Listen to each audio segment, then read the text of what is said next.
वसा जनसेवेचा.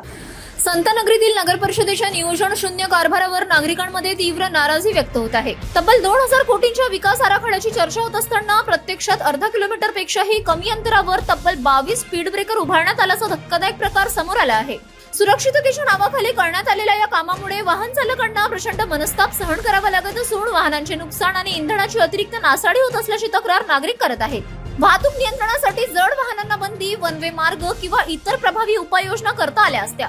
मात्र त्याऐवजी नव्याने तयार झालेल्या रस्त्यांवर वारंवार स्पीड ब्रेकर उभारून रस्त्याचे नुकसान करण्यात आल्याचा आरोप होत आहे.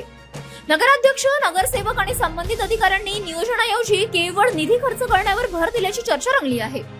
जनतेच्या कराच्या पैशांचा असा वापर म्हणजे विकास की उधळपट्टी असा सवाल आता नागरिक विचारत आहेत. या संपूर्ण प्रकरणाचा सिटी न्यूजने प्रत्यक्ष पाहणी करून आढावा घेतला असून या नियोजन शून्य कारभारात संबंधित प्रशासन काय भूमिका घेते याकडे संपूर्ण जिल्ह्याचे लक्ष लागले आहे. अजब नगरीचा गजब कारभार. आम्ही एवढ्या करता असं म्हणून राहिलो की आपण पाहू शकता की हा एक मार्ग आहे आणि या मार्गावर जवळजवळ 3 शाळा आहेत आणि 3 शाळा या अर्ध्या किलोमीटरच्या कमी अंतरावर आहेत.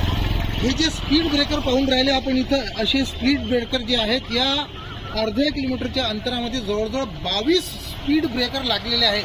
महत्त्वाचा प्रश्न हा आहे की रस्त्यांमध्ये जेव्हा खड्डे आहेत तर या स्पीड ब्रेकरांची आवश्यकता कशाला?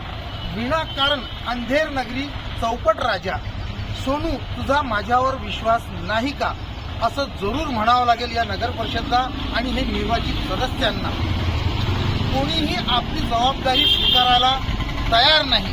भविष्यामध्ये जर का शासनानं याकडे आधीच लक्ष दिलं असतं तर या गोष्टी घडल्या नसत्या, इतके ब्रेकर लावण्याची आवश्यकता पडली नसती.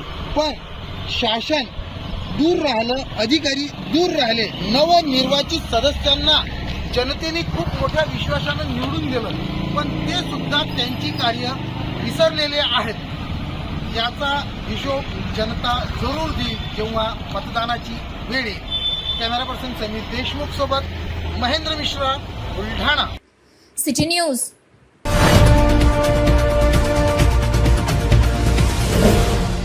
सिटी न्यूज वसा जनसेवेचा.